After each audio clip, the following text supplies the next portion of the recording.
Shalom dan selamat pagi. Perkenalkan, saya Okli Silva dengan NIM 1020207970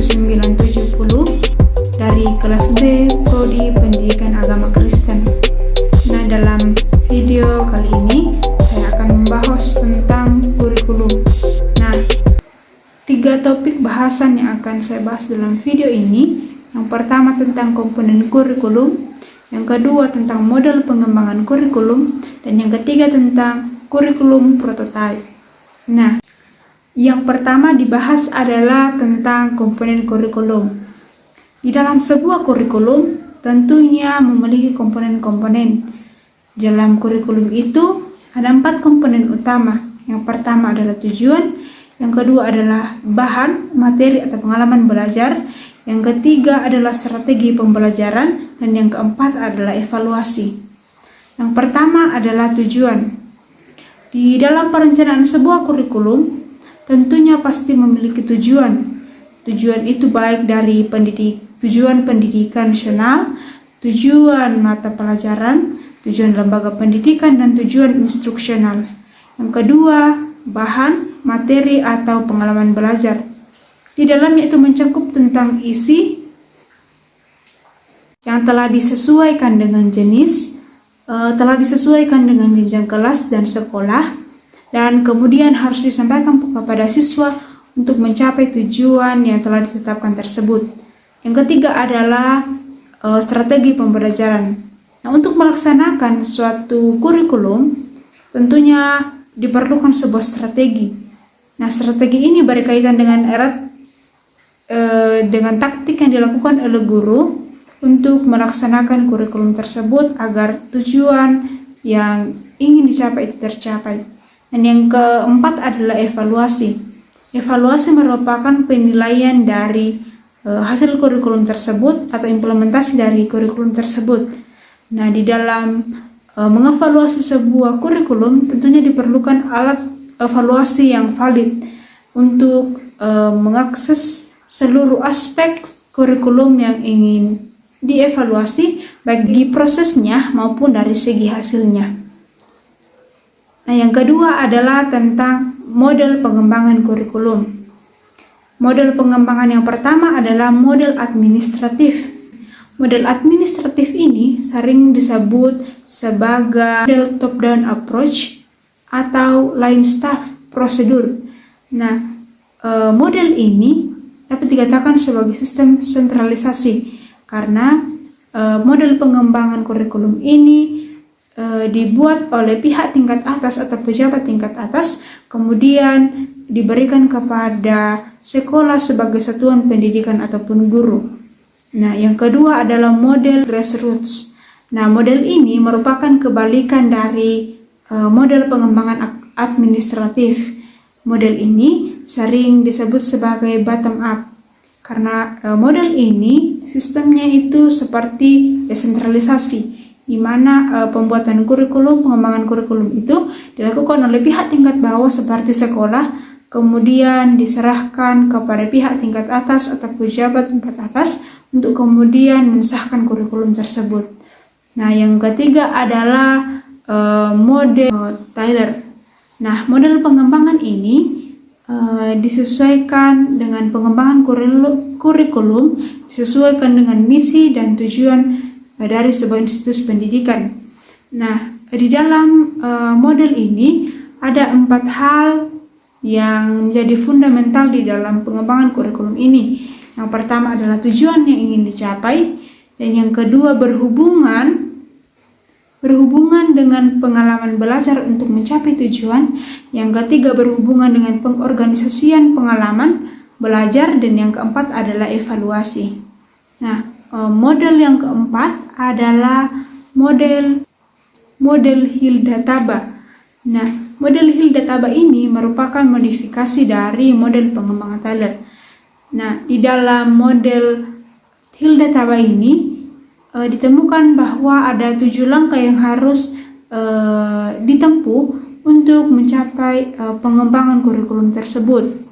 Nah, ke-7 langkah yang harus ditempuh itu seperti diagnosa kebutuhan, formasi pokok-pokok, seleksi organisasi isi, seleksi pengalaman belajar, organisasi pengalaman belajar, dan penentuan tentang apa yang harus dievaluasi dan cara melakukannya. Nah, model pengembangan kurikulum ini memiliki kelebihan. Di antaranya adalah model ini tidak membingungkan dan membuat para pendidik dan para pengembang kurikulum itu dapat menemukan sesuatu yang bersifat rasional dalam jangka waktu yang efisien. Yang kelima adalah model pengembangan Olivia. Nah, menurut Olivia, kurikulum itu harus dibuat simpel, serta sederhana, komprehensif, dan sistematik. Model Olivia ini melihat bahwa ada 12 komponen yang berpengaruh di dalam pengembangan kurikulum tersebut. Nah, model pengembangan kurikulum Olivia ini dapat digunakan dalam 3 dimensi, seperti dalam penyempurnaan kurikulum di sekolah, dapat digunakan untuk membuat atau merancang suatu program kurikulum, dan yang ketiga untuk mengembangkan program pembelajaran secara lebih khusus. Nah, itulah kelima model pengembangan kurikulum. Yang pertama tadi adalah model administratif, yang kedua adalah model grassroots, yang ketiga adalah model kurikulum Tyler, yang keempat adalah model Hilda Taba, dan yang kelima adalah model Olivia. Pembahasan yang ketiga adalah tentang kurikulum prototype. Nah, kurikulum prototype ini adalah suatu opsi yang diberikan kepada pendidikan untuk memulihkan keadaan belajar. Pemulihan pembelajaran itu selama mulai dari tahun 2022 sampai pada tahun 2024. Nah, kurikulum prototype ini mendorong kemampuan belajar siswa dan berkembang dan memberikan ruang yang lebih luas untuk pengembangan karakter dan kompetensi dasar dari siswa. Kurikulum prototype ini dilakukan secara terbatas dan hanya dilakukan oleh sekolah-sekolah penggerak, tetapi pada akhirnya akan ditetapkan dalam sebuah kurikulum di suatu satuan pendidikan.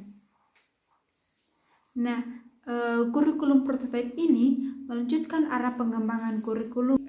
Terdapat 3 karakteristik yang menandai sebuah kurikulum prototype. Yang pertama adalah mengenai pengembangan soft skill dan karakter, yang pembelajarannya itu berbasis proyek.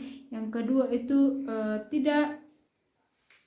kedua fokus pada materi esensial, dan yang ketiga fleksibilitas bagi guru mengajar sesuai dengan kemampuan atau kompetensi siswa, yang kemudian disesuaikan dengan konteks dan muatan lokal. Berikut adalah karakteristik dari kurikulum prototype pada setiap jenjang pendidikan. Yang pertama, pada tingkat PAUD.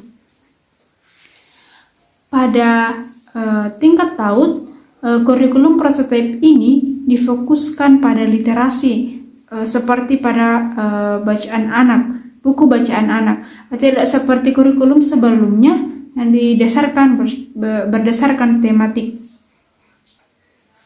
Yang kedua, untuk SD.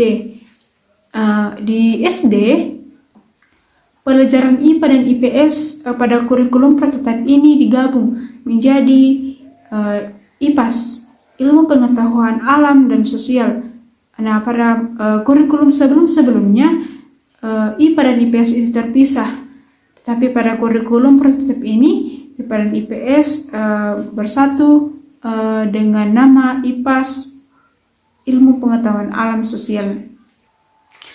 Pada level SMP, pembelajaran informatika itu pada kurikulum prototype ini menjadi pelajaran yang wajib. Tapi untuk kurikulum sebelumnya itu menjadi tidak wajib. Tapi pada kurikulum prototype ini, pembelajaran tentang informatika itu sudah wajib, mengingat dengan teknologi yang semakin berkembang dan semakin canggih dan perkembangan zaman ini. Kemudian pada level tingkat SMA kelas 11 mengambil dan menentukan peminatannya, tidak seperti kurikulum sebelumnya. Dalam kurikulum prototipe ini, kelas 11 mengambil dan menentukan peminatannya karena perlu berkonsultasi dengan orang tua, guru BK maupun wali kelas. Nah, untuk mensukseskan implementasi dari kurikulum prototipe atau kurikulum 2022 ini, perlu ada dua hal yang diperhatikan keterlaksanaannya, seperti sekolah. Sekolah harus membuat kurikulum yang baik, kurikulum operasional satuan pembelajaran. Yang kedua adalah mengenai guru. Guru harus mengubah mindsetnya, paradigmanya, dan harus menguasai minimal dua model yang telah ditetapkan di dalam kurikulum prototipe.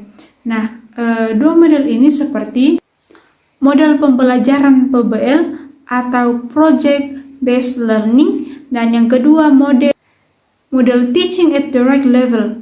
Nah, kedua model ini setidaknya harus dikuasai oleh guru untuk mensukseskan implementasi dari kurikulum prototipe atau kurikulum 2022 ini.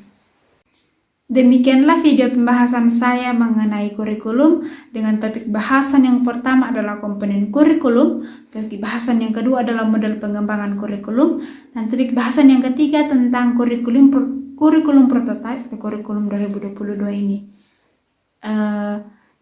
Sampai demikianlah video pembelajaran saya mengenai kurikulum. Jika ada kata-kata yang kurang berkenan, mohon dimaafkan.